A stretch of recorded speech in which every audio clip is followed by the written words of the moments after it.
everybody. Here we go. It's that time again. Matt Connarton Unleashed, and we are live from the studios of WMNH 95.3 FM in glorious downtown Manchester, New Hampshire. Also on Comcast 97 if you're in Manchester, streaming at WMNHradio.org and on the Facebook on the Matt Connarton Unleashed Facebook page. And, of course, you can also go to my website, mattconnerton.com, for all your live streaming options and social media links and contact info and phone numbers, etc.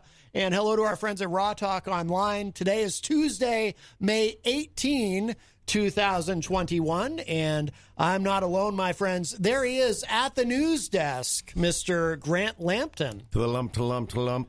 Is that what I should call you? Because you sometimes you use your other name professionally. My Christian name, yes. Yes, Mike Sudderth. Am I saying it correctly, Sudderth? Yeah, absolutely, Sudderth, yes. I didn't know if it was like Sudderth or something.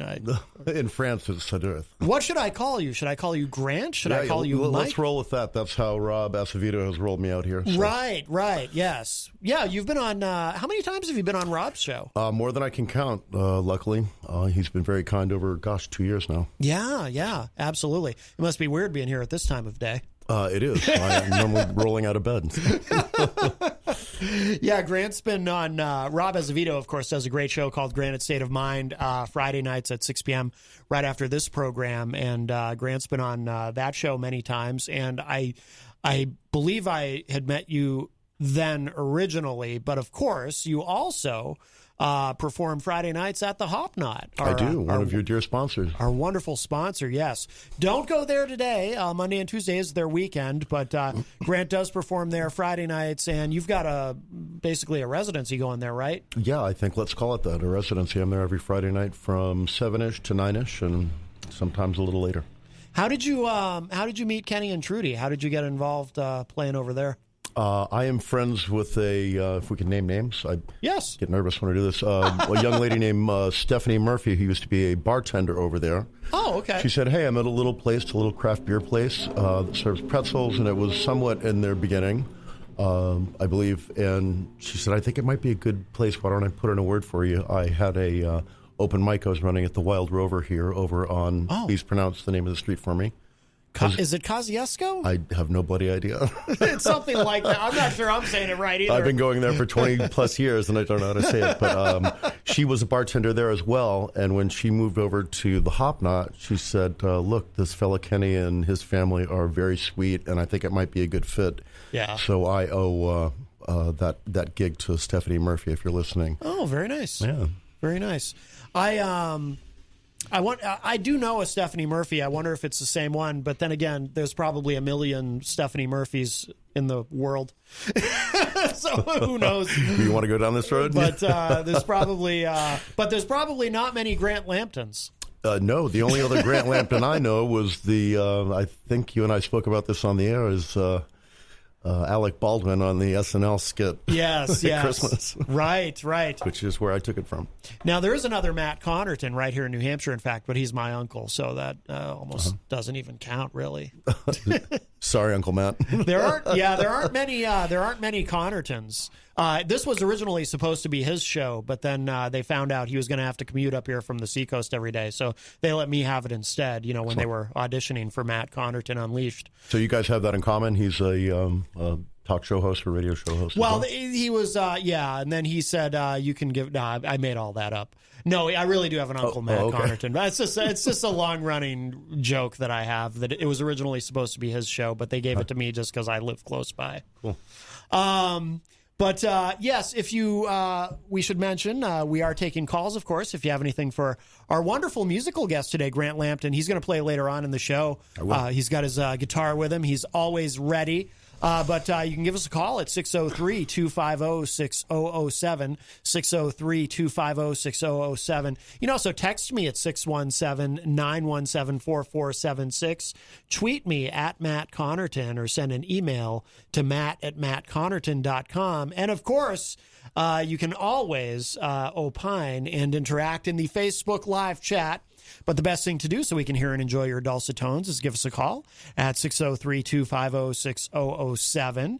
And Actually, one of our listeners in the chat room right now, Stefan Philbrook, who's a top fan and a big fan of the Hop Knot, he says, hey, Matt, let's go out at the Hop Knot, get wasted, then commit illegal acts. We will get a pass due to dealing with 4 years of propaganda. Let's jump on the short bus. That's a reference to an article I shared out earlier, the QAnon shaman's attorney, and some comments that he made. But I love the Hop Knot. Of course, we're very honored and privileged to have them as a sponsor. I'm not sure about the committing illegal acts and getting wasted, though. That sounds like, I mean, that's my job. It might have consequences. Yes, you can. You can do that all you like, sir. I mean, not anymore. And it might even be an advantage having different names, because yeah, that's my brother. Well, there you go. There you go. Absolutely. Let's see. Rob Dion also in the chat room. Rob is a top fan and part of the WMNH family, host of Through the Stage Door, which you can hear on Sundays. And Rob also the entertainment reporter on the morning show every Thursday morning. Mike Palapita also joins us and says, good afternoon, Matt. Hello, everyone. Mike from another one of our wonderful sponsors here at WMNH, Queen City Cabinetry in the historic Sunbeam Mall. Wayne Noel is a top fan from Michigan, also joins us in the chat, as well as Abigail Jem.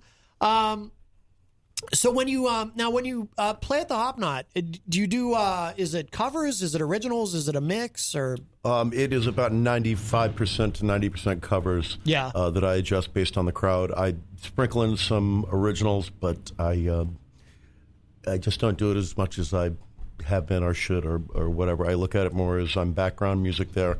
People are there often to watch the Nickelodeon, which is on several other TVs that I get off on when I'm watching Hey Arnold playing Grateful Dead songs. It's kind of a cool dynamic. Yeah. But to answer the question, certainly mostly covers. Yeah. Okay. All right. Very good. Stefan in the chat says, Maura and I saw Grant at the Hop Knot in the past and have seen him at a few Rob Azevedo events. Great talent. Oh, thank you very much. Very good. Very good. I look forward to seeing you all again. Tom Blanchard's also in the Facebook live chat. Hello, Tom. I'll have to get to a show. Obviously, you play some other places. Friday nights, I can't get to the Hop Knot because I'm here for. I'm also Pauly C's co-host on Retro Spectrum Radio, which is Friday nights. But you do play other places, right? Yeah. I frequent outside of what's now called the 603 Bar and Grill, the old Panucci's here on the corner of Elm and Lowell. Yeah. And, excuse me, one of the folks who he's been in this studio several times, Miss Faith Ann from the Faith Ann Band. I will be playing at a place that she works called Friends Pub on Silver Street, I believe it's called. Oh, okay. Coming up here towards the end of the month. If you look on my Facebook page, I think I threw up my May dates. And oh, very good. That'll be a new one for me. But it, for the most part, it's been Panucci's, Hop Knot, The Rover, places like that. Is that a new venue, the Friends Pub? I'm not familiar with it. I don't know. I only went there one time to meet Faith, and she said, hey, I'm trying to get some music going here, and we know each other through here and some other musical ventures. Oh. And she said, hey, if you can come throw me a show, I'll see if I can convince my boss to... and I'm like, you sure I'm the guy to do this? I'm honored, but you sure you want to get my hippie butt in here to try to draw people? Let's do it. I'll give it a shot. There you go. There you go. Joe Friday is in the chat room and says, shout out to Gonzo. Had a nice lunch with him today. He is stink. Peter White is trying to get that going. We say stink. If something's cool, we call it stink. I keep forgetting to do my part to push that. Well, some people get it confused and they think he's saying stank, but it's actually stink. I don't know if you can help with that, Grant. I don't know. All right, here we go into some deep territory. There is a big difference between stank and stink. Yes. I'm not familiar with Peter's version of what it is, but it's like saying something's bad, right? Right. Like Michael Jackson said it's bad. That means it's good. Right. Yes, exactly. I think that's what Peter's going for. I've been intimidated by pushing that myself because it's so easy for it to be misunderstood. I don't want to say something is stink and someone says, oh, you're saying it stinks, and they think I'm insulting it when I'm trying to compliment it. Yeah. See, these things get very tricky. Well, and I'd be more concerned about the female population. When I meant to be a compliment, half the time the males, when we compliment them, it is taken out of context in the wrong way. So I'm not touching Peter's suggestion of saying stink to a young woman. You're going to leave the stink alone. Yeah, the stank. Yes, I understand. I completely understand. I think that's probably wise. But yes. I'll give it a go here with some other musical things, or my beer buddies or whatever. Sure. Now you and we've talked a couple times on the phone when you've called the show, but you am I correct? Do I have this correct? You had you used to be very active, and then you took a break from playing music, and then you became very active again? Yeah, it took kind of a conscious break. The story I tell is I was driving home from Boston, for the most part sober, on a Sunday morning at 2 a.m. and with $30 in my pocket, and very entertaining to play, as it always is. But not so, I don't want to be on 93 at 2 a.m. coming home and having to go to work Monday morning. And I didn't get schooled musically. I always, for the most part, had a job. And so I took a break and had kids and was married, and had an opportunity through I think I said on your call-in show that somebody asked me to play a benefit, and it was a solo acoustic, and the pandemic hit.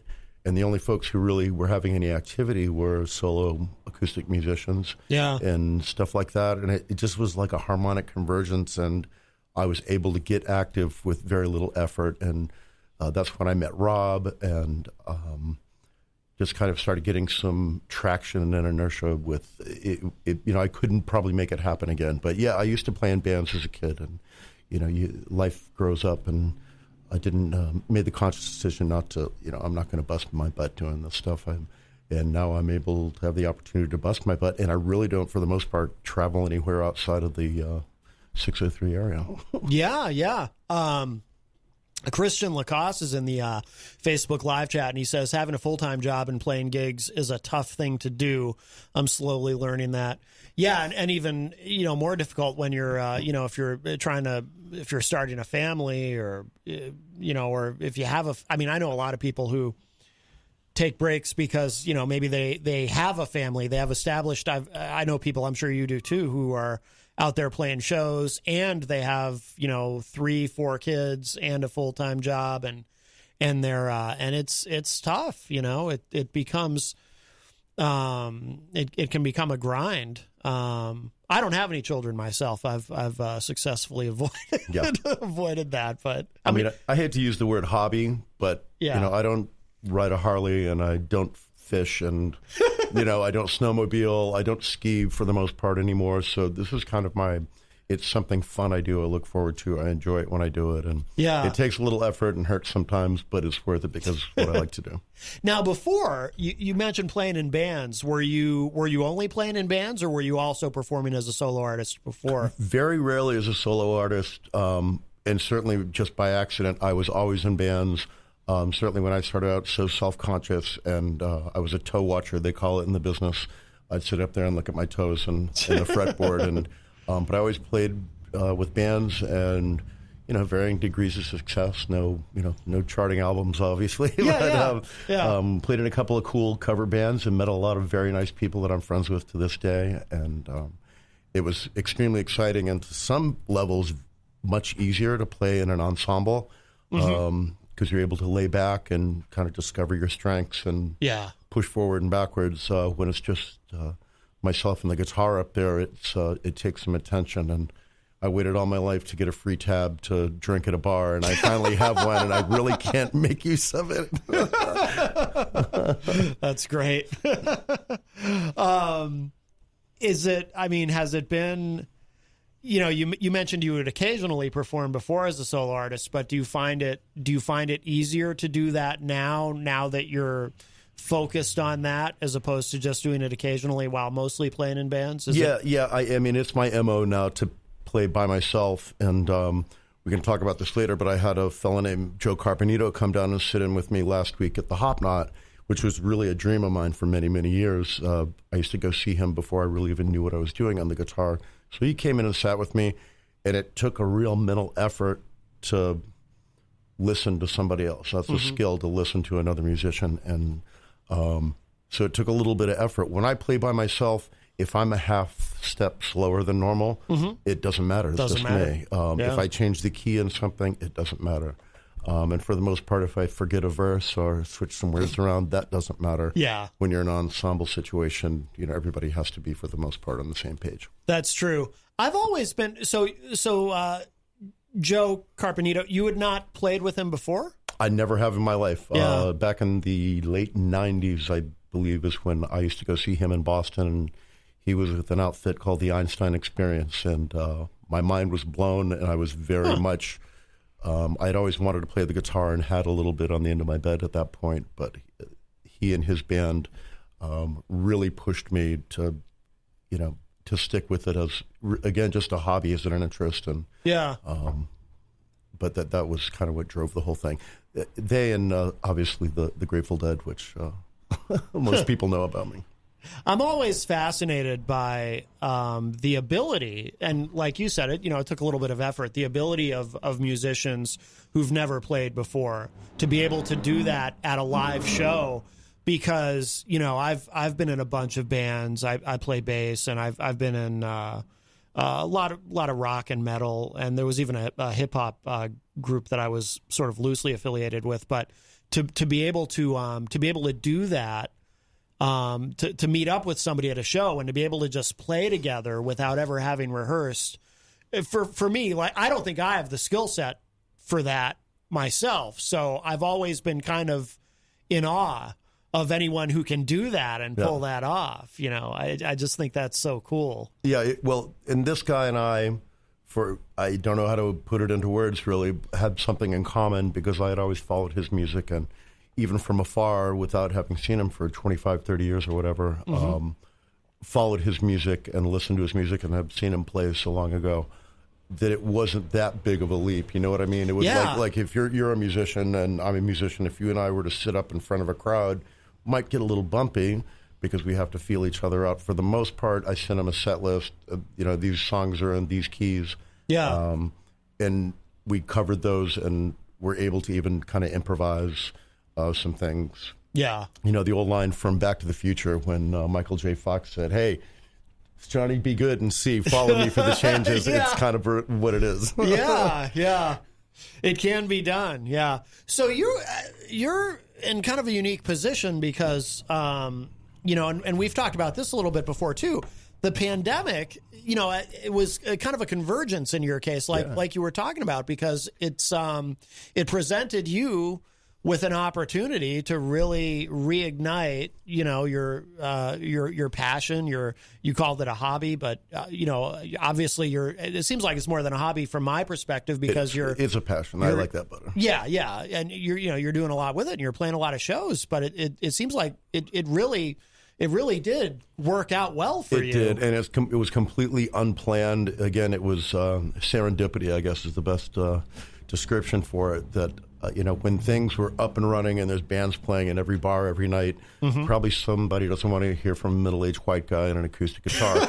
Maybe, but I didn't. It happened the way it happened, and it's probably a pretty good guess that it may not have happened without this gap in sequence. The only performers were either DJs, trivia, or solo musicians. Yeah. And now, I mean, are you worried about it changing again now that things are opening up, or do you feel like you're now in the scene pretty well established? You've got the Friday nights at the Hop Knot, for example. I mean, are you worried about things changing again, or do you feel like... I'm not worried about it.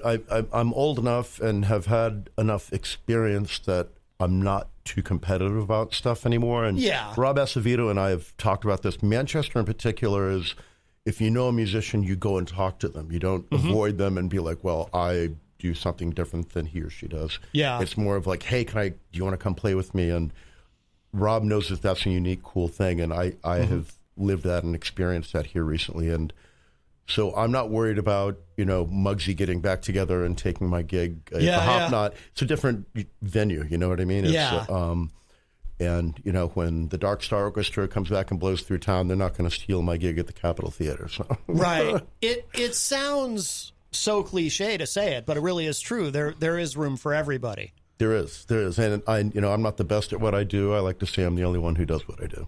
There you go. Yeah. And that's true of all kind of platforms like yours and art and everything. Is I don't have to be Steve Vai or Jerry Garcia or any of that. I do what I do, and I don't think anybody would bother to replicate me like I wouldn't bother to replicate somebody else.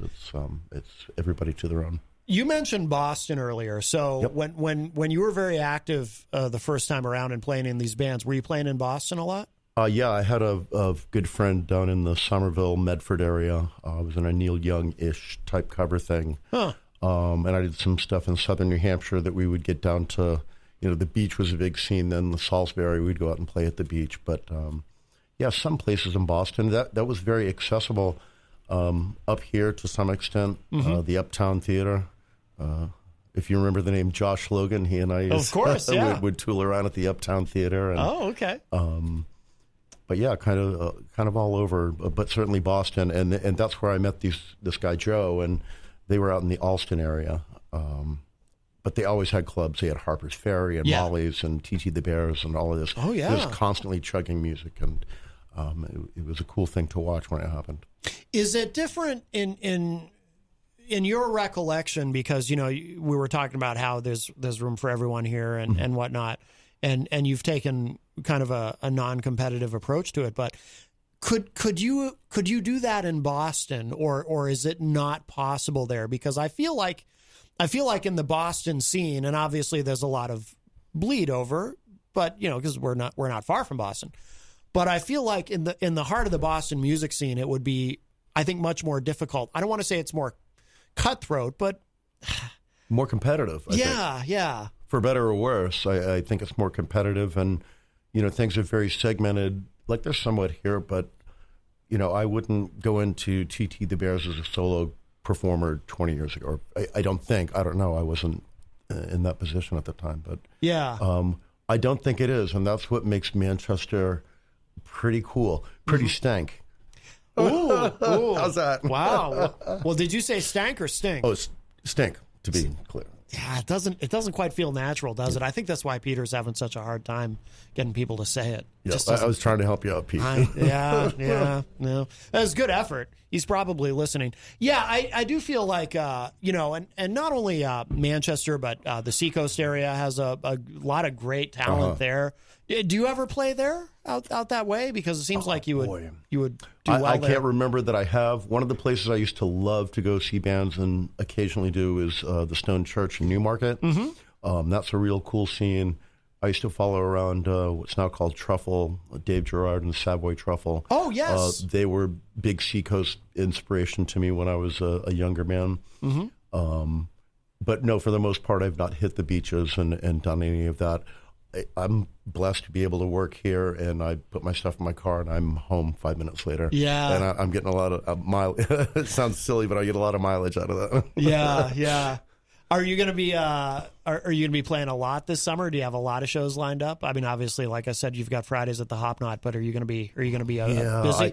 I'm going to make an effort to kind of expand it a little bit, but again, I don't want to be driving home at 2 a.m. on a Sunday. Yeah, with having had half a glass of beer and saying hello to the state police on 101. Like that doesn't bring me any pleasure. So no, I've got an opportunity to run down to Atlanta, Georgia here. That things are still kind of a little up in the air, but that's the 21st of May, Memorial Day weekend. Oh, no kidding! I'll be down in College Park, Georgia, for a very again, being so far away and not having talked to the people, I'm a little, but you got to throw yourself out there. I got to take the chance to go down. For what? For like a festival or something? Or what? Yeah, it's a promotion for a hip-hop artist, and they were looking for people, and so I took the chance. And oh, wow. Yeah, so it's not going to be anything that will reverberate back here to the Northeast, I don't believe, and it's certainly not Dr. Dre or Ice Cube or anything.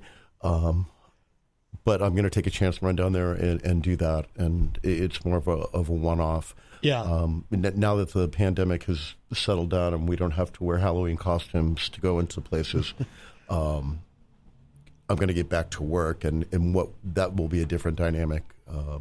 It'll be nights and weekends, pretty much exclusively. Right now on a Thursday afternoon, folks can call me, hey, can you come play on the patio with an hour's notice? So I'm like, yeah, I'll be there. I'll take your money and I'll play. So Yeah. So you're going to be, do you want to say what you do or? For work, I'm in HR. I'm in recruiting and HR and things like that. Oh. When I do my 40 hours a week and, put a collared shirt on and comb my hair and all that, that's normally what I do. But I've done plenty of other things in between, and I'm very lucky to have the, I guess, financial latitude to, I don't want to drive Uber or anything like that, but, something along those lines, I'm very lucky to perhaps have the opportunity to try to mesh them both. So it's a real work in progress, and I don't want to jinx it by talking about it too much. Right. No, I understand that. Yeah. Hello to Melanie La Liberté in the Facebook live chat. She says, she says, weird. I don't remember reading that Halloween costumes protected the vulnerable from dying. Weird. Oh. I'm sorry for the verbiage and calling them Halloween costumes.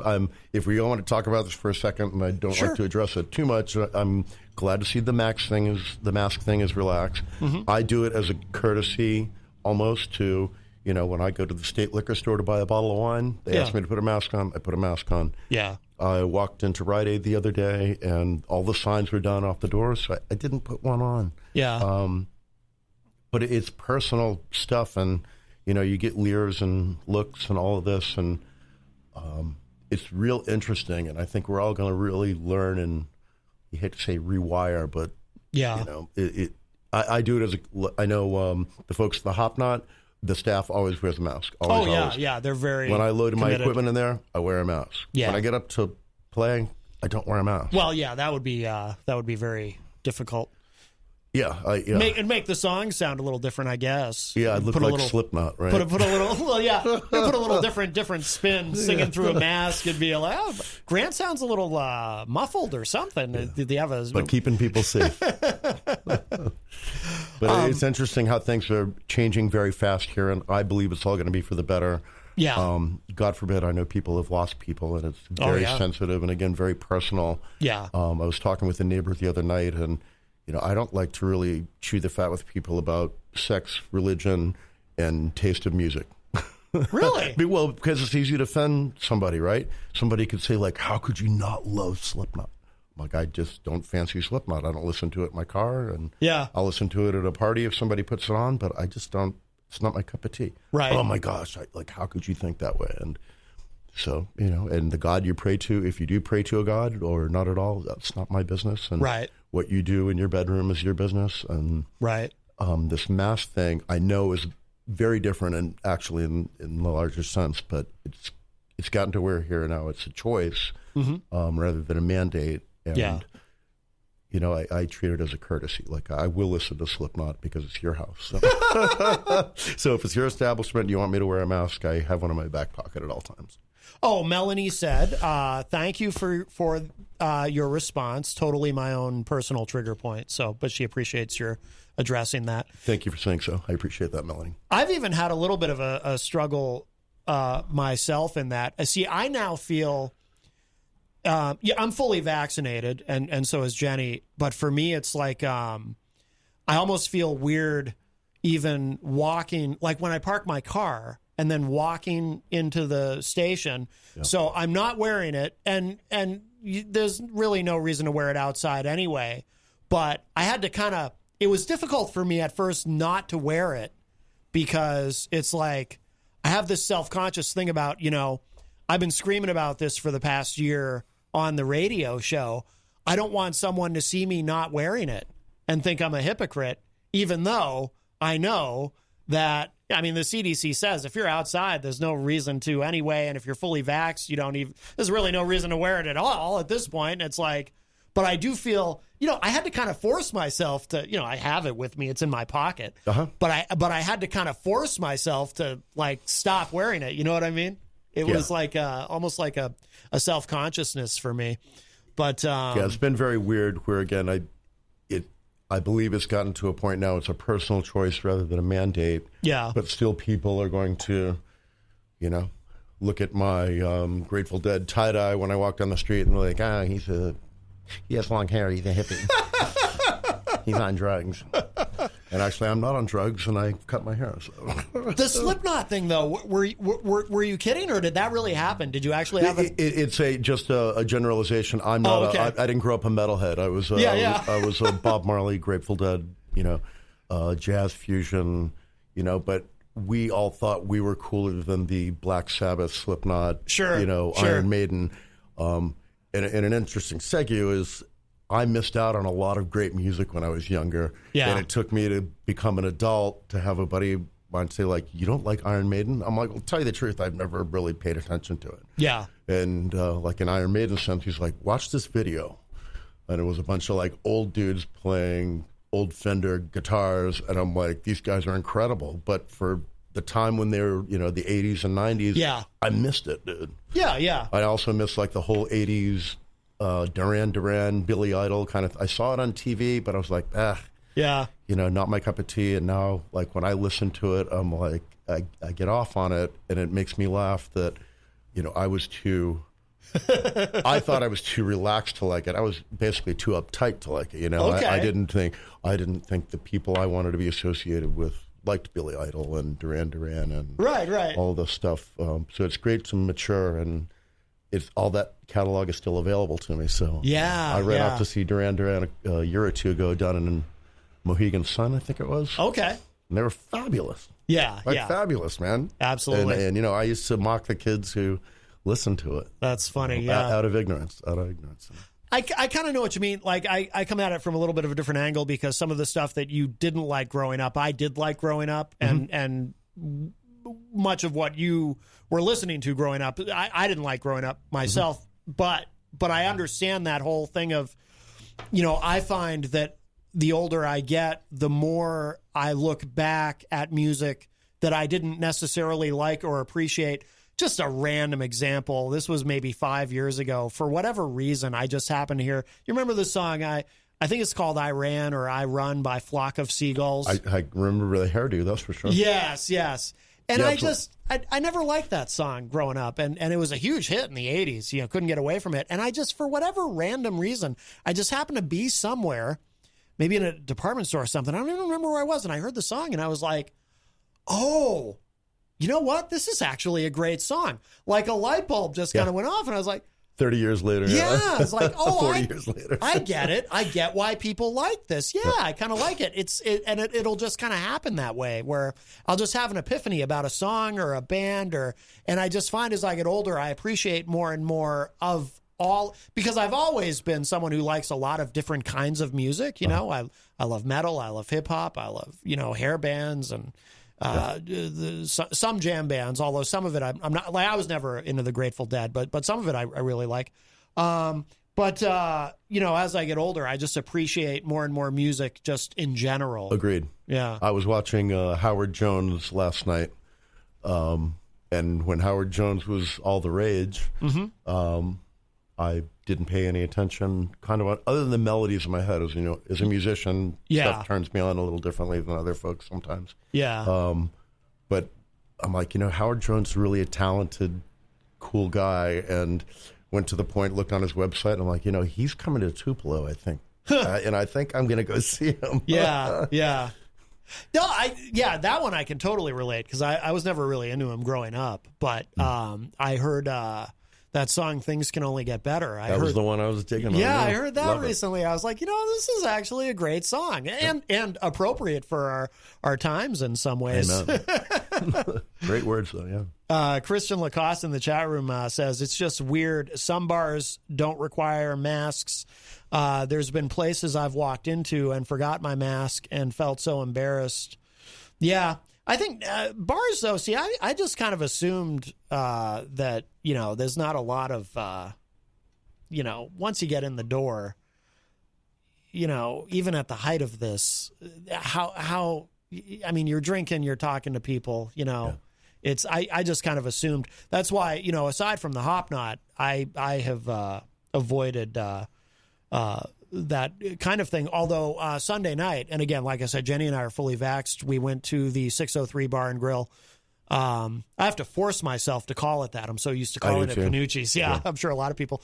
We went to see Christian DJ, and it was weird. I was posting on Facebook, wow, we're in an actual place around actual people, watching this. But the bars seem to be the first place that have kind of like instantly not required it. But certainly it's in the very recent past here that, even Panucci's went through a spell where it was like, hey, if you're not sat down, you have to wear a mask. Like if you get up to go play Keno or use the men's room, like you have to put a mask on, and we're going to enforce it to the next day it was gone, or after 9:30 p.m., which I'm not normally out at, but seemed to disappear, which didn't really help the whole. Just made it ambiguous. Like, when am I supposed to? When am I not? And I almost appreciated the signs at, Walmart and the state liquor store or what have you that, hey, stop. It would literally say stop on it.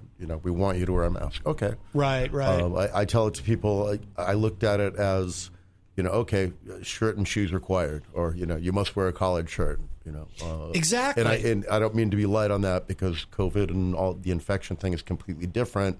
But in my own mind, I'm like, hey, if you want me to do this, to be a patron of yours, I'm happy to do that. And what I believe stays at home, and I'm coming to your place of business, I'll do what you all need me to do. Well, no, that's actually a great point because, you've got the people, and I'm sure you've seen on YouTube, and, there was an incident with, did you see this, with Ricky Schroeder? Remember Ricky Schroeder from Silver Spoons? Gosh, yeah. Child star. How did he turn out? Well, he not great because he was at Costco in California throwing a temper tantrum. Not Beverly Hills either, right? Probably not. Yeah. Well, he had a little bit of another burst of fame. I think about 20 years ago, he was on NYPD Blue.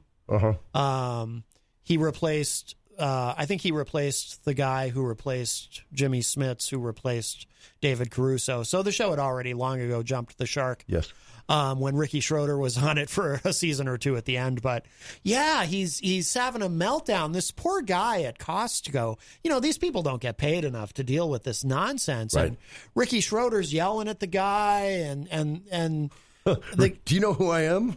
He never I'm Ricky Schroeder. He never actually said that, but he might as well. He clearly expected the guy recognized him, and the guy's like, well, yeah, we still require the mask, and he was being very patient with him, and Schroeder is just like, well, I'm gonna cancel my membership and get my money back, and just being, it's so. That's interesting. So it was in the other direction. I too often see that it's the direction where people are demanding and freaking out that people wear a mask, and so it's probably healthy to hear it in the other direction that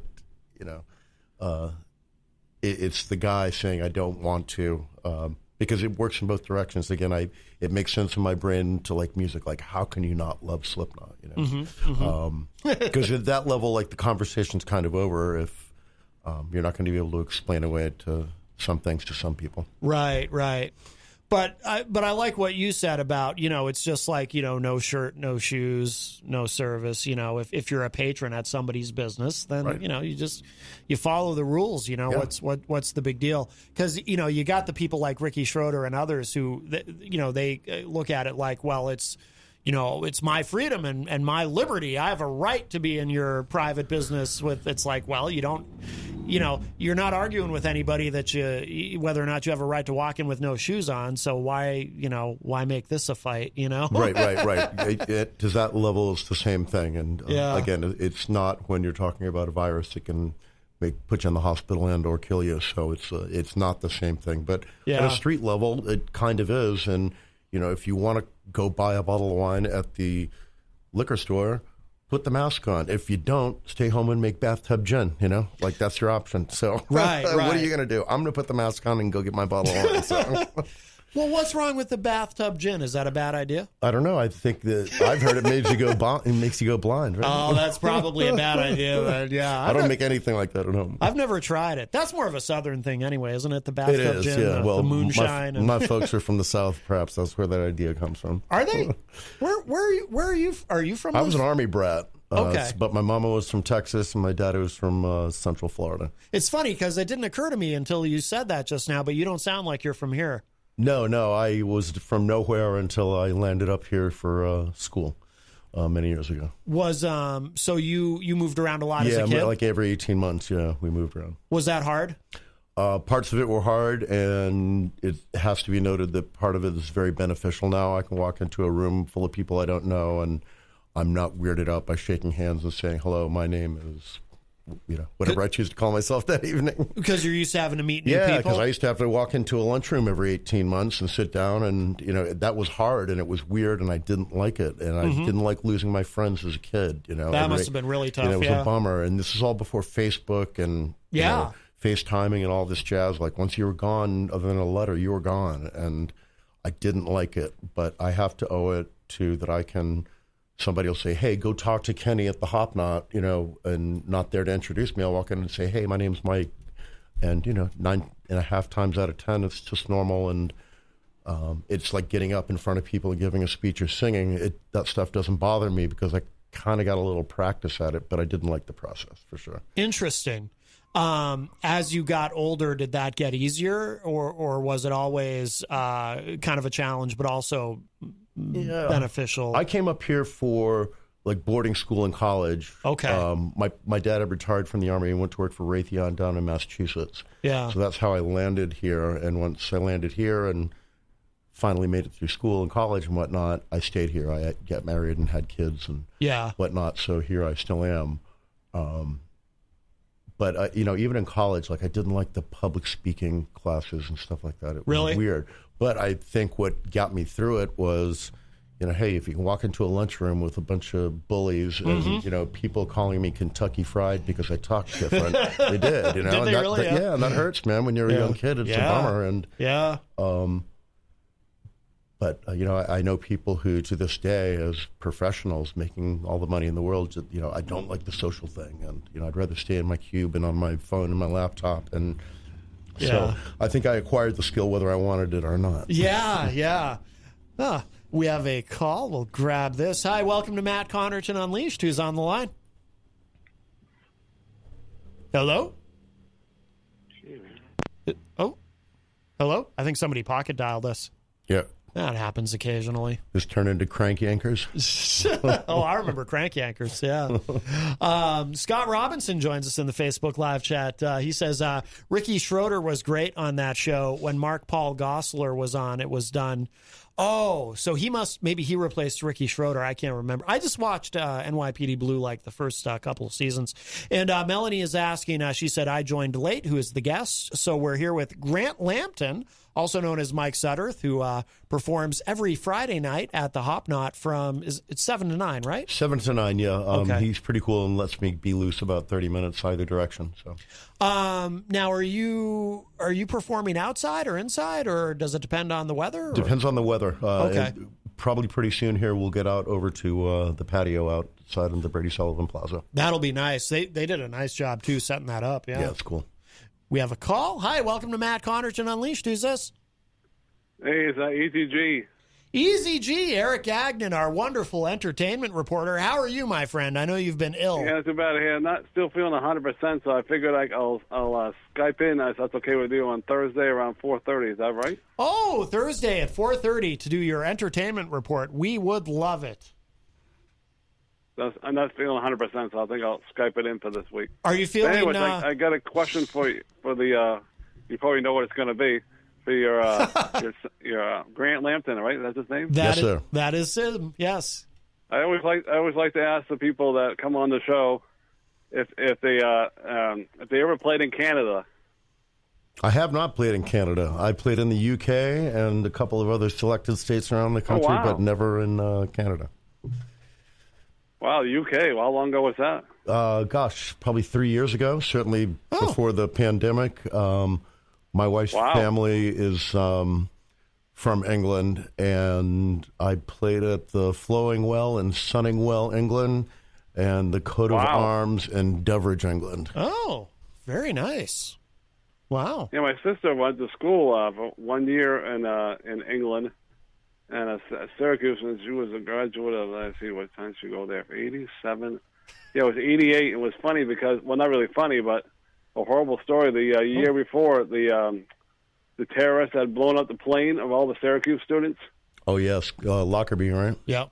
Right, Lockerbie but bombing. she went the year Over after. Lockerbie. She goes, one of the yards that happened 2 years in a row. So nothing happened, and my parents were able to go down there and visit with her. So that was really nice. Excellent. Yeah, I enjoy it over there. My wife and I were married in a village of Sutton Courtenay outside of Oxford, England, and I love it. Her whole family is still over there, and yeah, they were amazed how the transit over there, the subways were open 24 hours a day. yeah, it's great. And the train system to get from point A to point B is just something we do not have here, and Yeah. I'm not sure why or Of how. course, they have But the double buses and. yeah. We took a double bus from the church to our reception site and have lots of cool pictures of. I've seen those. Is that those double-decker buses? Yeah. Oh, yeah. You walk in, you can go upstairs or downstairs, but they've had those, since the 30s and 40s. I think since the inception of English public transportation, they're iconic things. Yeah. Huh, wow. All righty, you guys have a great show, and I'll be Skyping in on Thursday. Thursday morning. Hey, it's nice Thursday talking around to you, 4:30. Eazy-G. And if you are so inclined, you can plug my gig on Fridays across the street at the Hopknot. Well, you just plugged it right now. Yes, but I I think... suppose another plug wouldn't hurt. Okay, I can Wait, give you who's another getting one Thursday. pleasured? What? Yeah. I'll do that for you. All right. Thank you. All right, bye-bye. All right, Eazy-G, our entertainment reporter. That was probably him who tried to call the first time. Tom Blanchard says you have a smooth-sounding voice. Oh, very nice. Is that you or me? I think he meant you. Oh, thank you very much. I was once told I have a weatherman's voice because I don't have a New England accent. I don't really have much of a Southern accent. And I'm like, so what are you trying to say? It's like the weatherman. The weatherman never sounds like he's from Dorchester or from the South, That's true. That's true, yes. So I'll take that as a compliment. I appreciate that. A man without a country. Yes. How long have you... so you've lived here for quite a while, though, right? In New Hampshire? Oh, yeah. Since like the 80s. Oh, okay. I got shipped off to a place called the New Hampton School, way up near Plymouth, New Hampshire, and got my undergrad over here. Was in New Hampshire College. It's now SNHU. Yeah. And really haven't moved far out of like 10-mile radius ever since. I'm lucky enough to travel a lot when allowed, but Manchester's been my home really longer than I've been anywhere else. Yeah. But I I consider myself from Manchester. But again, my parents being from the South and having lived out west and all over, it's kind of weird. It's really weird to when I travel. Hey, where are you from? I'm like, when I travel overseas, it's I'm from Boston. Because they don't know Manchester, New Hampshire. Right. I'm from Boston, around Boston. Yeah, it makes sense. Well, why don't we? We'll take a break. Maybe play some Ween and then show some love to our sponsors to pay the bills. And then you up for playing a song? When we, I'd be happy when we come to. back? Absolutely. Yeah, that's what it's all about. And in the meantime, do you have a request? There's because Peter White is the program director here at WMNH. There happens to be a hell of a lot of Ween in the computer here. Lucky me. Because Peter loves Ween. So do you have is there any particular Ween song that you would like to hear? There absolutely is. And if I have 30 seconds here to explain why. Yeah. I met Peter White and a friend of his, Jeff, 2003 maybe? I don't know exactly. But I'm over near the West Merrimack Street area. And kind of an outdoor party and whatnot. And it's like, hey, have you ever heard of Ween? And he and I were just kind of casual beer buddies or whatever at this party. And I'm like, no, I've never heard of Ween. I'm a Grateful Dead fan. Why? Why do you ask? And he gave me, it was a reburned CD, like, on a thin computer disc. And it was the album Quebec. Okay. And I'm like, yeah, I'll give anything a shot. You guys seem like nice people. And I listened to Quebec, and the song in particular that grabbed me by the ears was Transdermal Celebration off of the album Quebec. And I want to thank you, Peter. I've never looked back, and I've seen them add many, many, many times since then and follow them to a T, and they're one of my great inspirations musically. And you were the guy who put that in my hand, and I appreciate that, and that it wasn't a Slipknot CD. Very nice. Yeah, because Slipknot was pretty big at that point. So what was the name of the song? Transdermal Celebration. I'll see if that's in here. And if not, any old Ween song will do. It's in here. All right, we got it. Very good. Thank you, man. All right, so we're gonna give this a listen. I don't think I've ever heard this song, "Transdermal Celebration" by Ween, and maybe we'll fit in. It's only it's a short song. We might fit in. Do you have a second request? Maybe we'll play two. Do you have a second? I usually play a couple things at the break. Yeah, I like Johnny on the Spot is another favorite of mine. Let's see if that one's in here. One of the cool things about Ween is they can sound like Pink Floyd, they can sound like the Sex Pistols, and they can sound like Barry Manilow. Huh. That one's not in here. Got another pick? If not, I'll just go with whatever. But there's a lot of Ween in here, so there's actually a good chance that whatever you say will be in here. Yeah, gosh. Zoloft I like. That's a little weird. Some of this stuff gets very far out there, and I'm trying to... Zoloft is in here. That's off of Quebec as well. All right, cool. Yeah, I'll take a look at the peek at the list, and we got Zoloft. Yeah, we'll play those. We'll play those two. That's cool. All right, cool. All right, we're gonna hear some Ween, and then we'll show some love to our sponsors, and then we'll come back with the great Grant Lampton. Hey.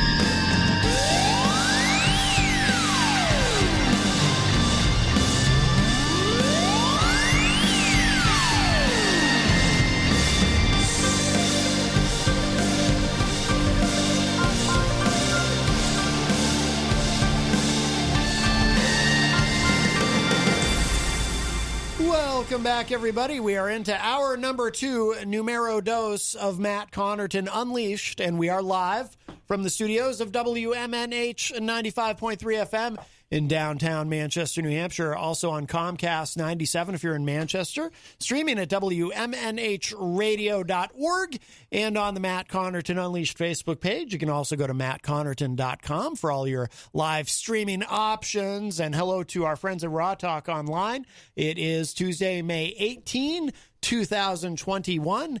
And over there at the news desk is Mr. Grant Lampton. And hello. And you're going to play. Do you want to do a couple, or you up for doing a couple, or? Yeah, I can do a couple. All right. You told me may have to give me a breather for 2 seconds in between. But... Sure, yeah.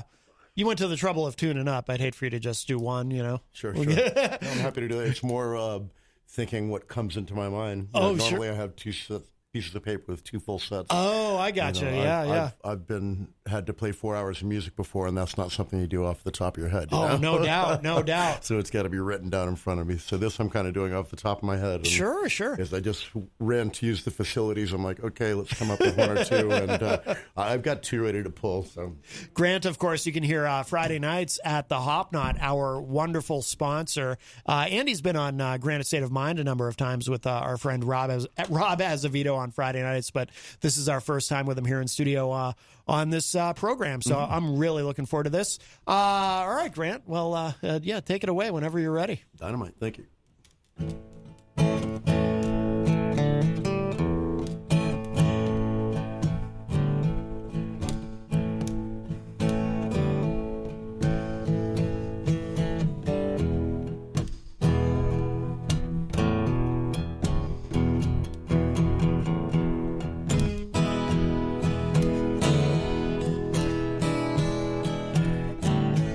Valerie, baby, what's the matter with you?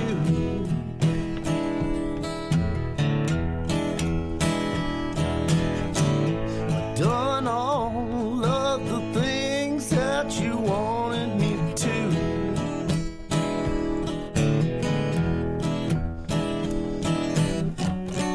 Went downtown, really parked midnight. spared his life. Valerie, won't you be good to me?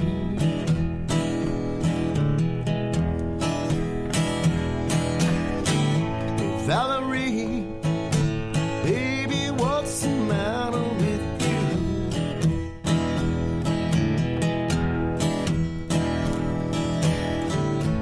Come on, baby, and tell me true.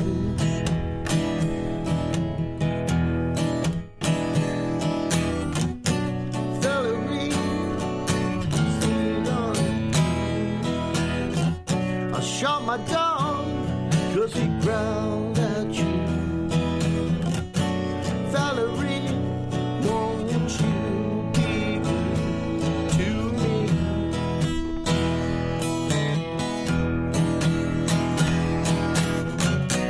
Valerie, what's the matter with me?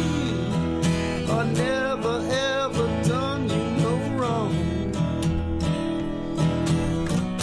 I sing the blues nearly all night long.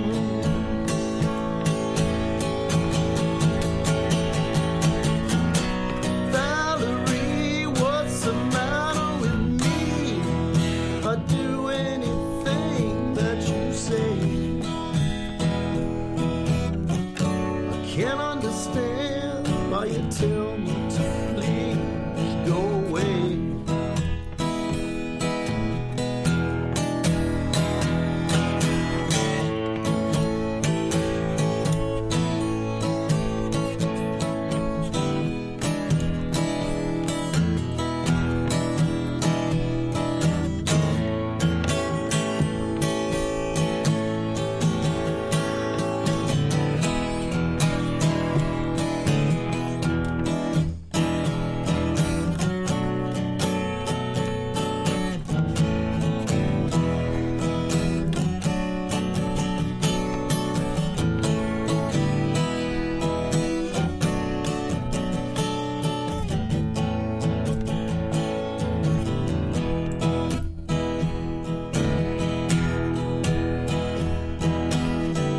I ain't afraid of the cold, cruel world outside.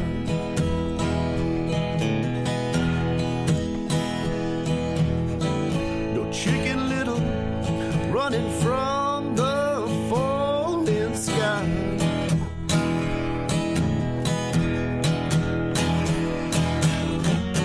Hey, baby, what's your complaint?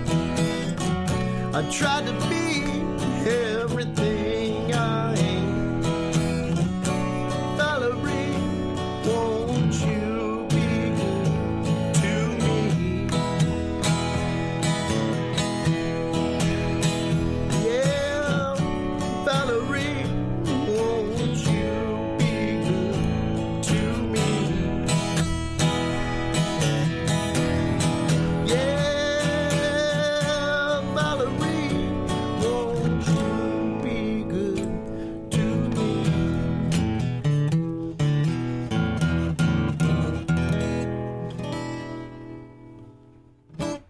Very nice. Thank you. Very nice. Thank you. Is that one of yours, or is that? I don't know the song. The song is off of one of Jerry Garcia's solo albums called "Run for the Roses," and I don't believe he wrote it. It's I think it's an old blues tune. Oh, no kidding. I never dug into it. I just liked the song, and Yeah. the Valerie thing rolls off the tongue. So. Yeah. Oh, that's awesome. No, you got a great voice, man. Thank you very much. I remember when I found that clip from Granite State of Mind of you doing Anything But Me. Is that the name of the song? The Fish song? Anything But Me, yeah, that was up in Concord. Yeah. And I played it on this show, and I remember, too, everybody in the chat room was like, wow, that's really good. Yeah, thank you very much. Yeah. That didn't come overnight. That's I never was the singer in a band or anything like that. It wasn't really until I struck out on my own that I kind of hit my stride with that. And, it's a very narrow window, especially at my age, that, I can't. I used to be a harmony singer, a backup kind of person in a band because I could sing high. Yeah, and that's kind of disappeared. So I have to kind of pay attention to my zone and and stay within that. But when I find it, and it's not always on purpose, I try to stick with it. Yeah, that's awesome. Yeah, did you want to do one more? You got one more in mind, or? Yeah, like I said, as I ran down the hall here, I thought of another one. I tried to think of another one, and this is a Ween song. Okay. Off of the same album that Mr. Peter White many years ago. Gosh, I think Clint was president. It was so long ago. Yeah. But off of that same CD that Peter passed me at a yard party with things flying overhead and whatnot, and went home. And like I say, that album Quebec just it clicked with me, and we going to see them live. And knock on wood, we'll get the opportunity to here again. Yeah. Live there something, and you can't put them into a hole. Like I said, they'll play you a love song, they'll play you a punk tune, they'll play ballad rock. It's a fascinating band if y'all haven't looked into them. Very eclectic. So this is a song off of that, and it's more in certainly their love song kind of genre of stuff that my very young daughter at the time heard it, and she used to sing it in the back of the car when I listened to it, so it means a lot to me. Oh, wow.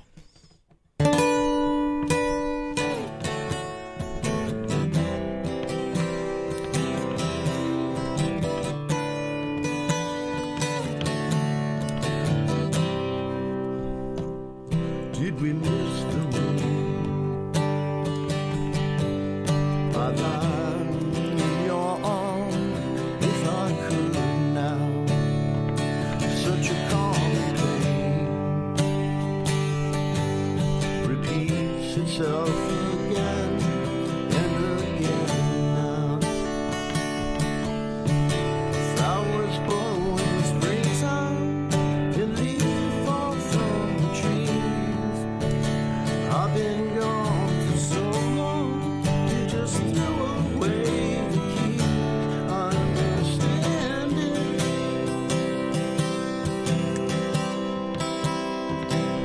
but I don't want it.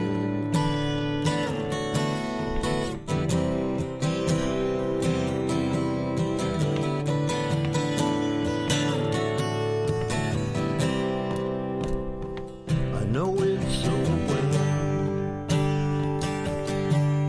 I tricked you and you laughed, then I fell now. This isn't how it should be.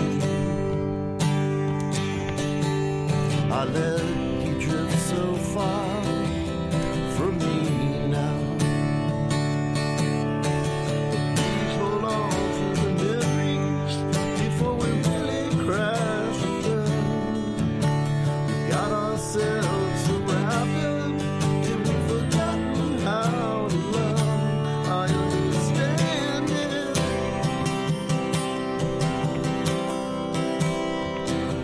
but I don't want it.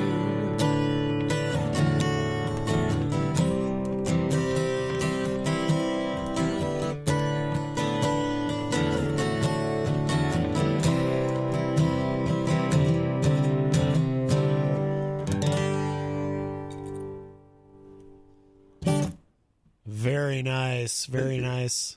That is Grant Lampton with us here in the studio. And, as I was mentioning earlier, Grant, of course, plays Friday nights at the Hop Knot, our wonderful sponsor in the Brady Sullivan, right across the street at 1000 Elm Street. I'll tell you, it's pretty cool. I can actually look over across the street and see our sponsor. That's probably unusual in radio. I will wander over here and wave to Robbie. Of course, you can't see out the window very well. Right, but, right. I'll always wave to him. Yeah.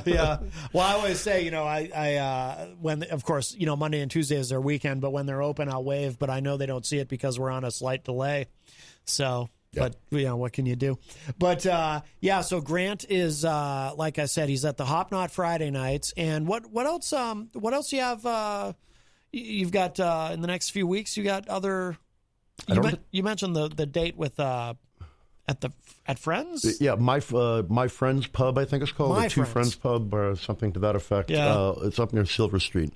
But Miss Faith Ann from the Faith Ann Band was nice enough to ask me to come play there, and I pretty much do on call with the staff at 603. Again, just doesn't pop out of the mouth very well. I know. If I know, like, say this coming Thursday, if I know it's going to be gorgeous out or it's a pretty good bet, I'll give them a buzz, and they'll normally getting me out there.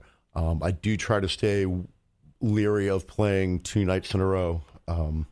At my age, it's not an easy thing to do. I mean, it's not David Lee Roth or anything, but to stay up late and to sing for these guys over at 603, I'll play 4 hours, 3 hours at a time. Oh, no kidding. Yeah, Kenny's was a breeze. 2 hours is easy, but 4 hours and then having to do it the next day,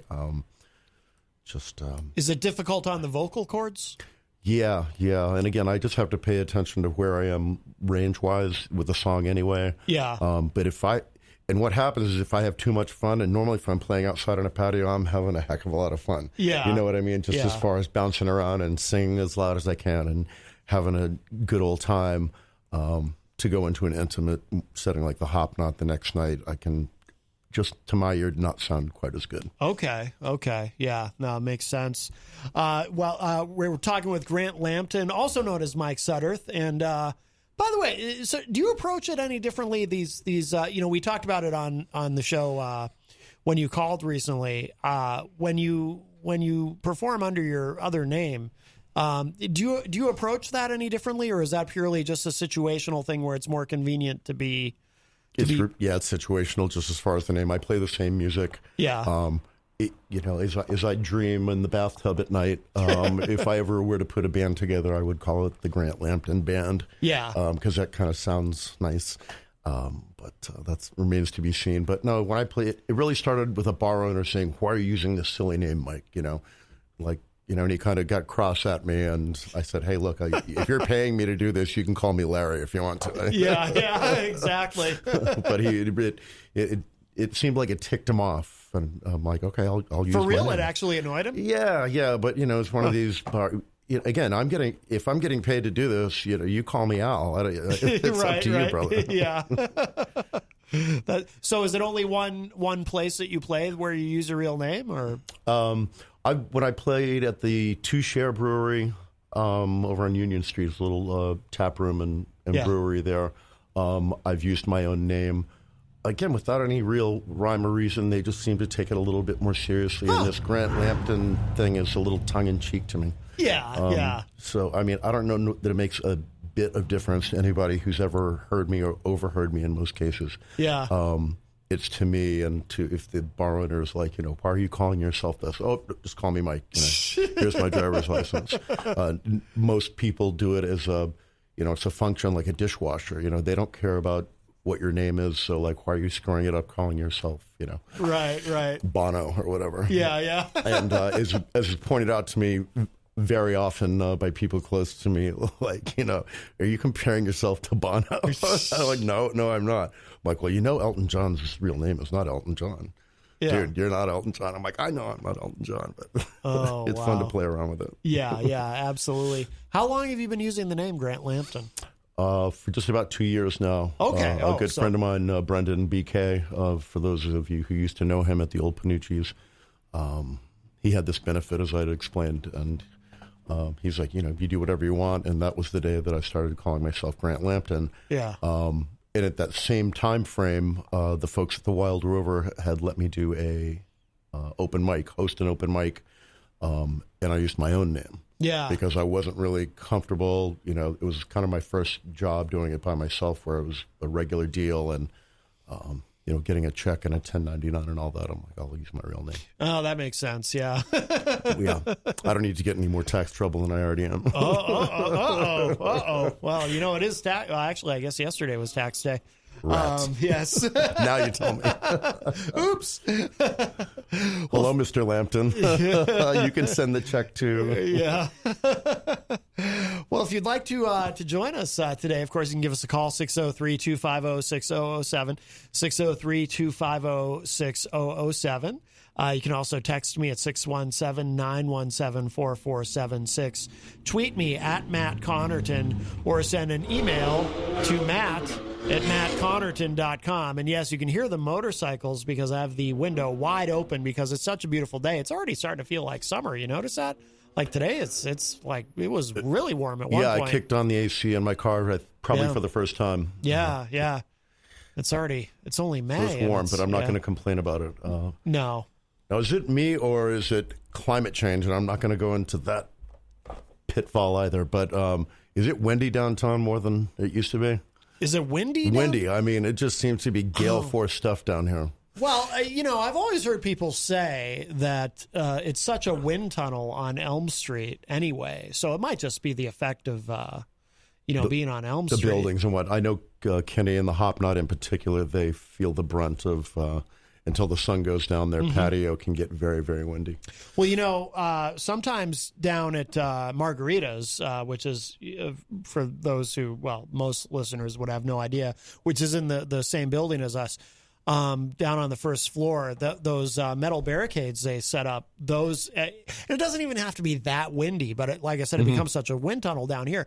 Those end up like falling over. Indeed. A lot. Yeah, you've probably seen it. Like they'll be completely on their side. Yeah. And it's like not even, and you're going, well, it's not even that windy. No, but I mean, you can see the trees right there whipping. And also the wind is warm now. Yeah. And if it's cool down on the ground, from what little I understand about meteorology, that's what will make the wind swirl and knock you over if you're not careful. Scott Robinson in the chat room says Hanover Street and Elm Street are the worst. Oh, Hanover and Elm. Oh, so that intersection is the worst, I think he's saying, as far as wind. Yeah, yeah. But it's the buildings are tight down there. That I guess if that's what causes it, I don't know. Yeah. I probably should not have said climate change. Well, of course, it's New England, and you're leaving spring into summer or winter into spring. It's some drastic stuff, and it's always fascinating when we have these days that are literally 30-plus degree swings. Oh yeah, it's 38 degrees at night, and it's 65 the next day. It's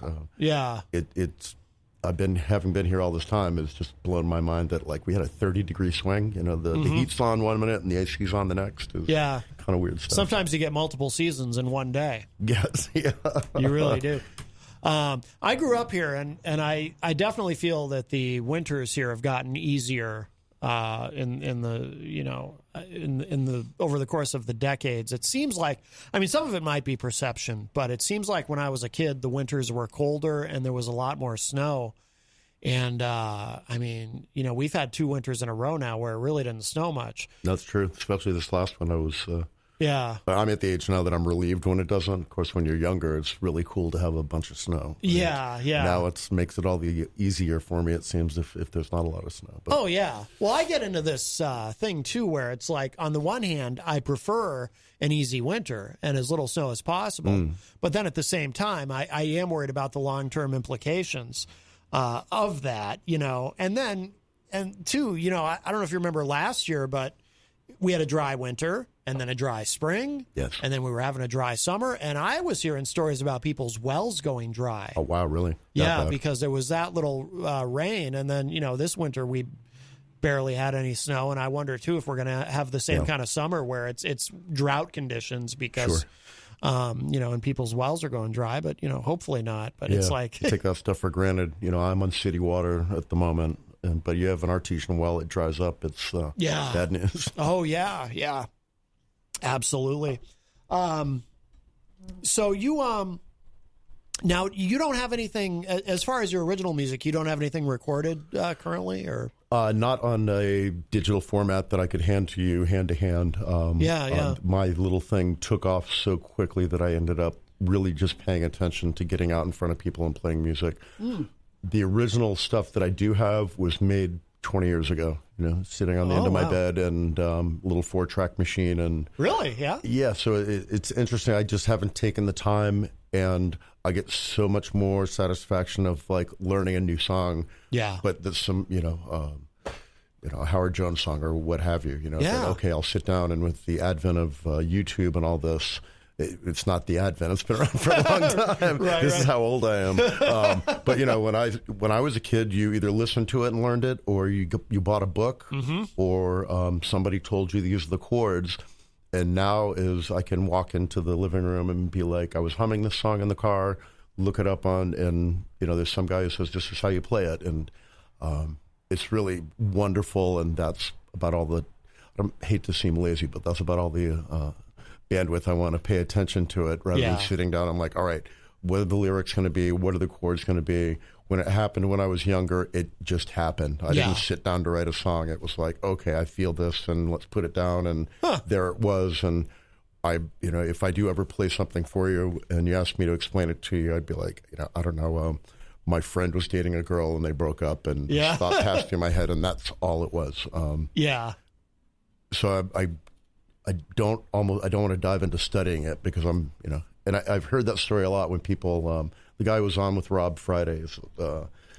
It's like it comes into my head and I put it down, and he's like, I might move some stuff around afterwards, but it just happens. And but I think you have to be open and ready for that. I'm more waiting for the next song I hear on the radio to be like, hey, this might be a good tune for me to play. And, that frustrates me sometimes. That like, hey, should I really be putting my nose to the stone to put together an 8-song CD and of my stuff and get out there? But, I don't know what my story is. I've looked into, you need to have your little elevator speech to say this is what I do and how I do it and all of that. And, it's been so accidental that, I don't know what that story is. And I don't know at the end of the day that anybody really gives a damn about it. So it's not worth the effort. But in some ways, it's probably kind of liberating to not be worried about that, I would think, and also kind of fun in a way to not know what your story is necessarily. That's the 3-letter word, man. Is fun, and I do this, and when it turns me on, it's the most fun thing in the world, and I'm not carrying around a lot of baggage of what do people think of the song. An awful lot of the stuff I play, like some Ween stuff and some obscure Grateful Dead stuff and some old Arlo Guthrie, people probably think, if they even care to think about it, think that it's original anyway. Because, I'm not playing your Tom Petty, and I'm not playing your Sweet Caroline and stuff like this. Sorry, Rob Acevedo. he wants me to learn a Neil Diamond song for one of his shows, and I'm going to do it. But so the stuff that I play is what I like and what's in my head, and... Well, we just saw an example of that happen right here. You played that Valerie song? Yes. I didn't know. I actually asked you, is that one of yours? I had no idea. I wrote that from a very difficult experience many years ago. You could have told me that and I wouldn't have known. Right, no, I try to stay honest with this stuff. Yeah. Oh, that's funny. With the technology the way it is though now, if you did ever want to, you could take a song and just one of your originals and just record yourself playing it and put it on YouTube or something. So that's the thing about the technology. It's easier than ever to learn other people's songs, but also too easier than ever to put your own material out there if you do ever decide to. It is. It's the battle of the effort that I put into this.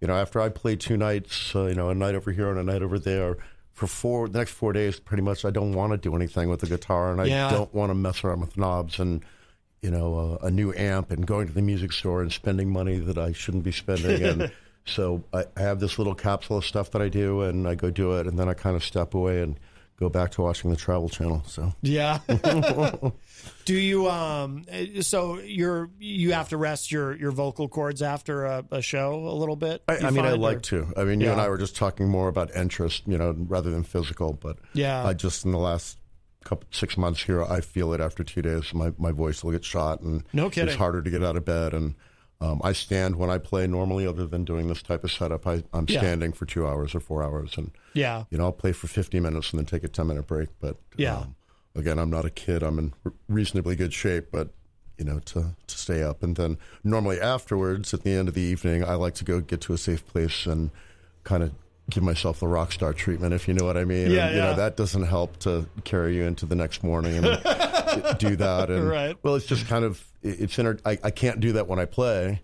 I'm a heck of a lot better when I don't. So I end up kind of treating myself well afterwards, and it's normally a long night, and it's hard to get bounce right back up and do it again. Do you do anything for your throat? Because you have such a nice voice. Do you do? I've heard singers talk about lemon and all this different kinds of stuff. Like I mean, I'm a tea drinker. I drink a lot of tea. I think that's good. I try to drink water. But at a place like the Hop Knot with all the fabulous craft beer that they have, I normally give myself one of those, and I try to stay on the water. I had thought about, popping a Starburst in my mouth and stuff like that, but you can't chew and sing at the same time, or at True. least like, chew gum and walk at the same time. Very true, yes. We have a call. Hi, welcome to Matt Connarton Unleashed. Who's this? Hi, Matt. It's Gary. Hey, Gary. How you doing? Hey, I got a question for your guest. Yes.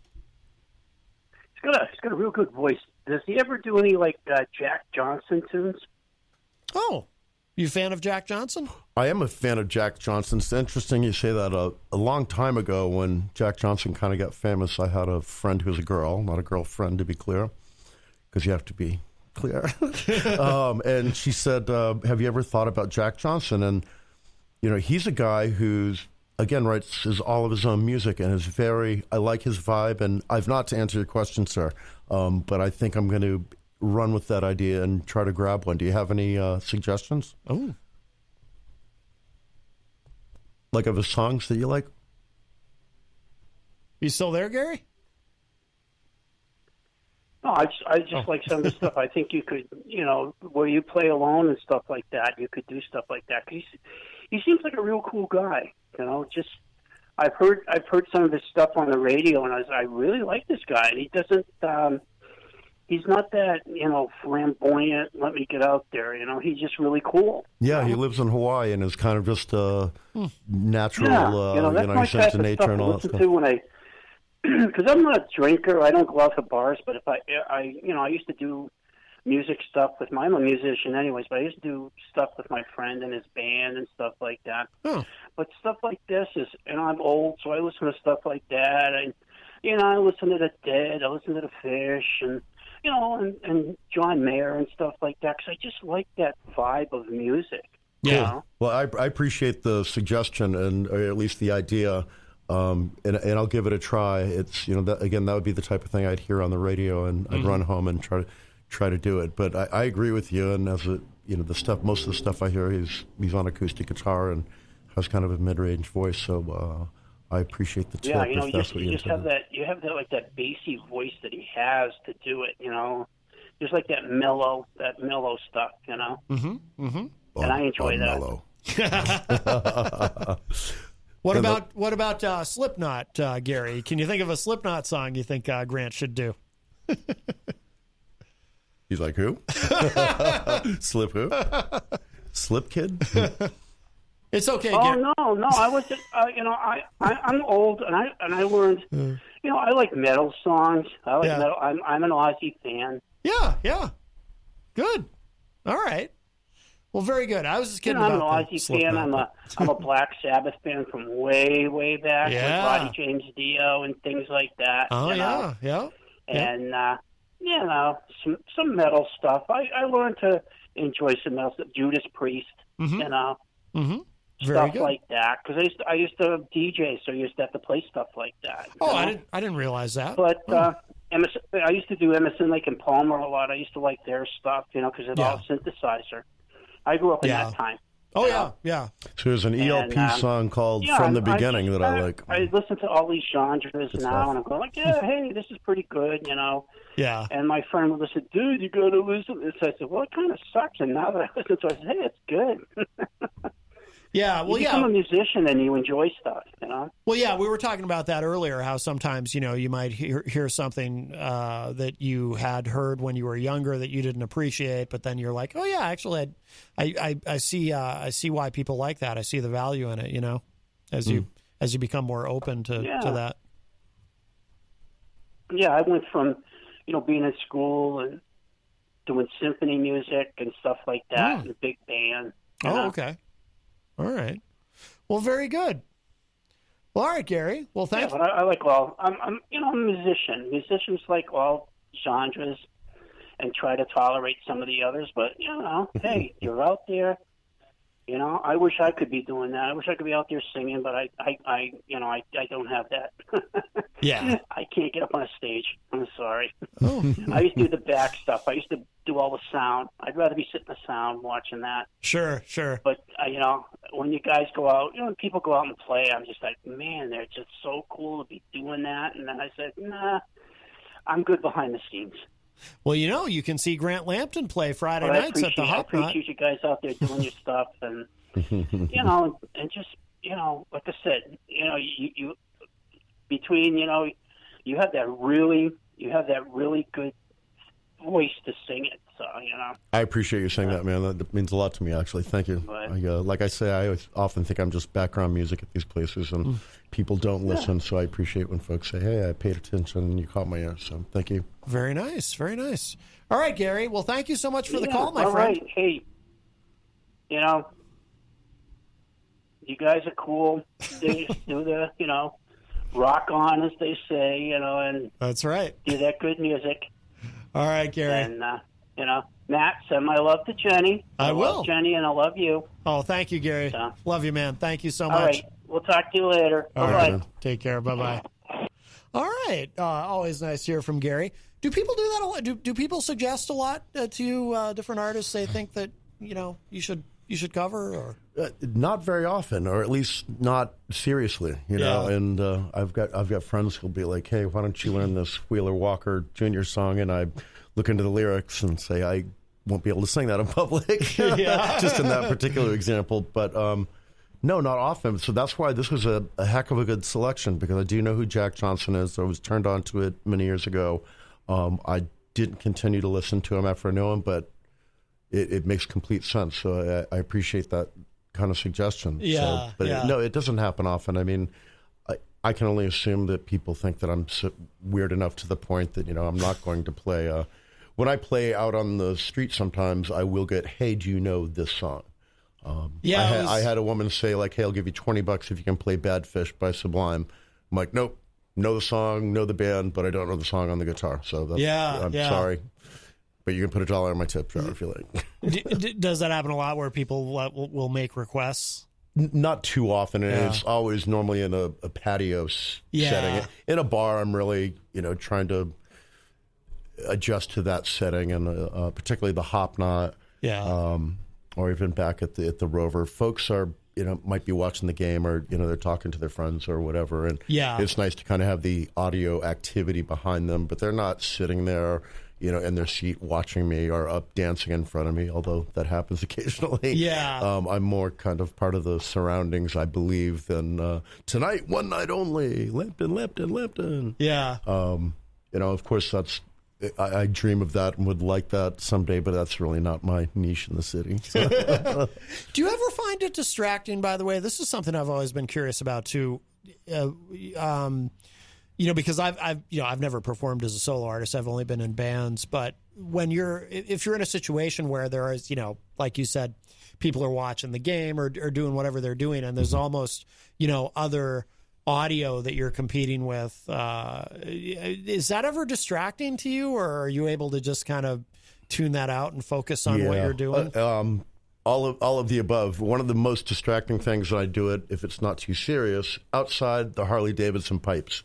And I will literally stop, and I don't get mad. It's just, I'll just stop. You know, and I think it's kind of funny. Like, I'll stop and then pick right up after he or she flies by, and, you know, echoing in these halls of steel and glass.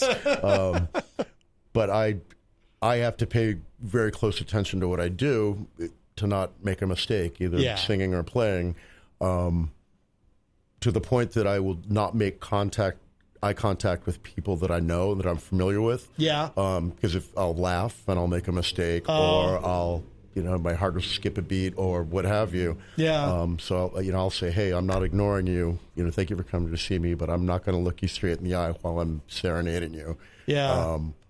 It's distracting. So I get distracted by that stuff. But, you know, normally if people are laughing and, you know, occasionally throwing bar glasses and stuff like that, no, that doesn't bother me. It's more, you know, eye contact, or if somebody's like, "Hey, how are you?" Or, "Hey, how are you?" Whatever the case may be, that's distracting to me. But that's got to be awkward, and you know, obviously that happens. I'm sure it happens to everybody, I guess. You know, when you're playing, you're in the middle of a song, and somebody's like trying to get your attention to say hello, and it's like, you know, because you almost feel like you should acknowledge them somehow, you do. But you really, and like they're asking you a question, but, you know, if you're in the third verse of whatever it is, and you can't stop to be like, "Do you know that song?" Like what song? Can I finish the last verse here of the chorus? And But that's okay. This is not at the level that I'm at. It's not that big of a deal. So again, to be funny, I will occasionally just stop. Somebody will walk by and red chaps and a cowboy hat in Manchester, and I'll stop and be like, "Did y'all see that? Right, Only right. in Manchester, man. Nothing but the chaps and a cowboy hat." Yeah. Stefan in the chat room said, our friend Stefan Philbrook, he said, I wish Manchester wasn't such a cover town. I always needed to bring the kids outside the city to hear original music. That's interesting. I feel like there was a time when there was more original music in Manchester, but it's kind of changed somewhat. But playing covers is there certainly is, I think, more opportunity generally, right? It's hard. It is hard to sort of market all original music. Like if you were to just go play a set somewhere of just original music that you've written, I mean that's not what a lot of bar owners want, right? Right. It's a very fine line, and I'm certainly, like we had discussed, I'm comfortable playing covers. That I enjoy, and that if other people enjoy it, great. But certainly a bar owner should be like, hey, he's got his niche with this type of covered music. Yeah. But I wouldn't be comfortable walking into, the Shaskeen and saying, hey, my name's Grant Lampton, and I've got 4 hours worth of original material. I don't know that they'd talk to me. And so it's very different in that. But it's a great scene here. But this gentleman's absolutely correct that Manchester isn't, like the Portsmouth music scene was back when I dipped my toe in it. Yeah. They had, Heavens to Murgatroyd and bands like that, and even Savoy Truffle that played a lot of their original music, and people went and paid for it and danced to it and enjoyed it. But that was a different scene, and True. Manchester's not developed that way. Yeah. At least right now, at the moment. Why do you think that? Do you think because of UNH, because it's more of a college vibe on the Seacoast? Do you think that has something to do with it? Maybe so. Yeah. Maybe so, and maybe it's closer to people who do that type of stuff. Yeah. Musicians and artists who do that type of stuff. But I don't know. It's hard to explain. Yeah. When I was a kid, it was the Salisbury Beach, Hampton Beach, Portsmouth. Areas like that, you could get away with playing a lot of original music, but nobody ever really wanted to pay you for it. Well, that's true. There is that. I don't make a living doing this by any means. I mean, it's great pocket money, but I get paid, I think, a lot easier being a predictable. He's a solo acoustic musician, and he's going to play for 2 hours, and maybe we'll recognize a handful of songs. Right.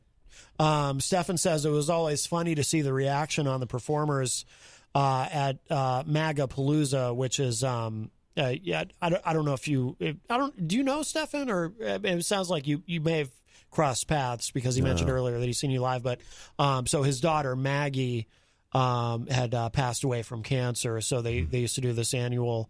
I assume if they resume it in the future, they're going to have to call it something different because MAGA means something different now.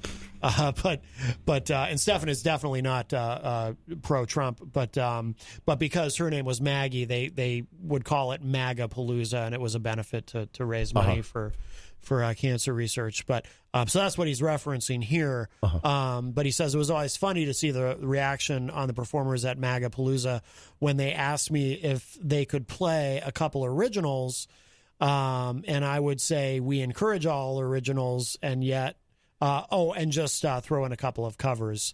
So, but that was, obviously a different kind of vibe, an outdoor, festival scenario. Stephen Light joins us in the Facebook live chat. DJ Steve it says, hi, guys. I'm loving the show. Very nice. Excellent. I will see DJ Steve Friday night. He's going to join us on Retro Spectrum Radio this Friday night at 7:30 here at WMNH Retro Spectrum Radio with Paulie C. And I'm, of course, Paul's co-host on that show, along with Dan Randlett. And DJ Steve will be here with us as well. When you were back in the day, when you were playing in bands, was that all original music, or was any of that covers, or? Both. I played in a Grateful Dead cover band. Okay. And we deviated a little bit. You know, we'd play some Little Feat in the band and that type of jam genre.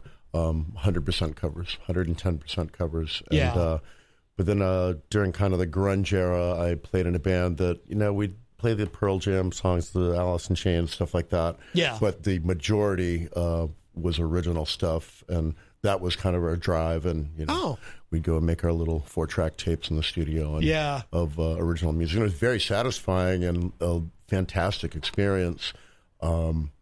But there was just always that angst of, you know, if this flops, it flops. And, you know, when you're playing cover songs, it's like, hey, if I made it to the end of the song and you hear a clap or two, then mission accomplished. And, you know, I don't know if all artists or musicians are like this. I'm terribly self-conscious, you know, terribly, terribly self-conscious. And I'm more confident than I've ever been to do this little thing that I do. But always, even when I play a original, that's, you know, I got a lot of mileage when you said, hey, I heard the song that you played up in Concord for Rob, and yeah, I wrote that, and that's fantastic, but I wouldn't expect any reaction from a bar crowd from it. You know, it's a kind of a different song, but I've run that whole process in my mind to the point that I'm a nervous Nelly about it. Really, but, you know, you're beating yourself up at that point. Yeah, absolutely. And, you know, like you said, it's supposed to be fun. Yeah. And I'm having a heck of a lot of fun. I'm very, very, very lucky to be able to do what I do and make a handful of bucks here and there. The other cool thing is, like, all the people that I've met and get to meet, you know, how you and I have gotten to know each other, and certainly Robbie Acevedo and more than a handful of other people, the patrons and the bar owners and stuff like that, who become friends that, you know, I didn't have a ton of friends, it seems, in retrospect. I had some very good close friends, but now I have a lot of loose friends. It's really cool. That is cool. I owe it all to just being out at nighttime and, you know, playing and coming and doing and stuff like this. Mikey Martineau, you know, I didn't know him up until a couple of weeks ago. And, you know, now when I see him, I can say hi and he can say hi. And that kind of stuff wasn't around years ago for me. You know, I had my core group of friends, and that was pretty much it. Yeah. So I like that. Is there anyone you team up with locally for shows? I mean, obviously, you did the show with the gentleman from Portland, but is there anyone you play out with sometimes here? Maybe you split the bill or anything? No, not anymore. No, I'm almost strictly a solo act. The thing with Joe Carpenito was kind of a lark. Back when I played, hosted the open mic at the Wild Rover here, I would get up and play with folks like Fredo and Scotty Cloutier. You may know their names. Yep. That if the opportunity presented itself, we'd play together, and it was such a loose format. But for the most part, I don't. I'll go and play Johnny Friday's open mic, and almost exclusively I end up playing by myself. Scotty will play bass sometimes, but I've not made the effort. Again, that's where the waters get muddied to, okay, I have to meet you halfway, and you have to meet me halfway, and that takes time outside of the actual performance to, you've got to go woodshed that stuff. And it's not that I can't do it, I just, I don't want to, and it seems, like I'm great friends with Fredo, and I know I could pick up the phone and be like, hey, could you learn 2 songs, and you give me 2 songs, and let's do this. I'm pretty sure he'd do it in a heartbeat. But he's running in, we're all running in the same direction, but we're running in different paths, you know what I'm saying? Right. So, no, it's pretty much 99% me. Yeah, he shows up in our Facebook live chat occasionally, Alfredo Enrique Benavides, if I'm saying his name correctly. Yes, sir. But, he's very talented, too. I've found a performance of his also on Granite State of Mind. Were you guys there together? We certainly were. Yeah, he actually picked my middle-aged butt up, and we drove up there in his little red car on a snowy night, and... but kind of almost sight unseen, and we knew each other and had played a couple of notes together in the bar. But he was a fellow musician. We were both chasing the same carrot, and hopped in and rode up there. So I consider him a dear friend, and I appreciate what he does. And again, to repeat myself, he's not the best at what he does. He's the only one who does what he does. There you go. I like it. Well, this has been great. Grant Lampton, Mike Sudderth. This has been wonderful. Thank you so much for being here with us today. It's been my pleasure. I like it. Absolutely. Thank you for playing for us. And I want to remind everybody, of course, that Grant plays Friday nights from 7-ish to 9-ish at the Hop Knot, our wonderful sponsor in the Brady Sullivan at 1000 Elm Street, right across the street. They have delicious gourmet pretzels. What have you tried there for food, by the way? Their Mac Attack pizza is incredible. It's the Big Mac type pizza, a little Thousand Island dressing, Yep. some corned beef, and Yep. Trudy over there in the kitchen kills it. Yeah. I've had some of the sweet pretzels, powdered sugar, cinnamon, kind of like Oh, I haven't. fried dough balls, but they're pretzels. Oh, yeah. That's been very, very good. The Reuben, I've had Reuben on a pretzel bun before. That's right. I remember you mentioning that. Yeah, that's very good. So the food is great there. I am bamboozled by their beer selection, and that normally takes most of my bandwidth up to look up and down the floor-to-ceiling blackboard of 15, 20 different types of beer, and maybe more.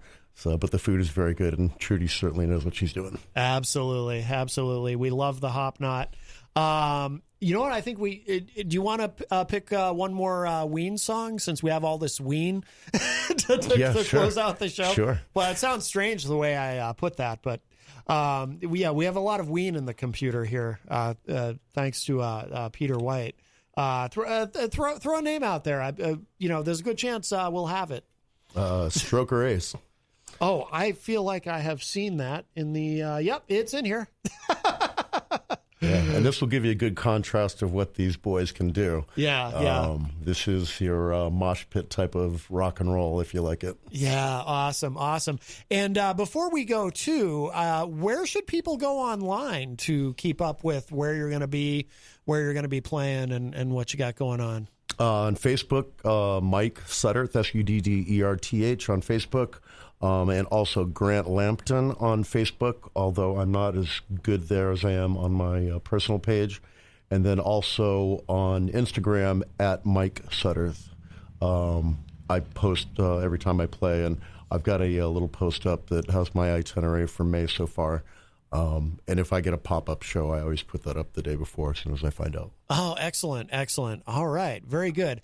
Thank you so much. If you missed any part of today's show, of course, it'll be up in just a little bit at WMNHradio.org and on the Matt Connarton, mattconnerton.com. We'll put it there too. And this has been wonderful. Thank you. Make sure you check Grant out. Like I said, he's Friday nights at the Hop Knot, and we're going to close out the show with a little more Ween. This is Stroke or Ace. I think I might have heard Peter play this before, actually. You done good, Peter. Yeah. All right, and thank you so much, and thank you, Gary, for calling earlier, as well as our entertainment reporter, Eazy-G, who will be Skyping in on Thursday after all. All right, and that's it for me for now. I'll talk at y'all a little bit later.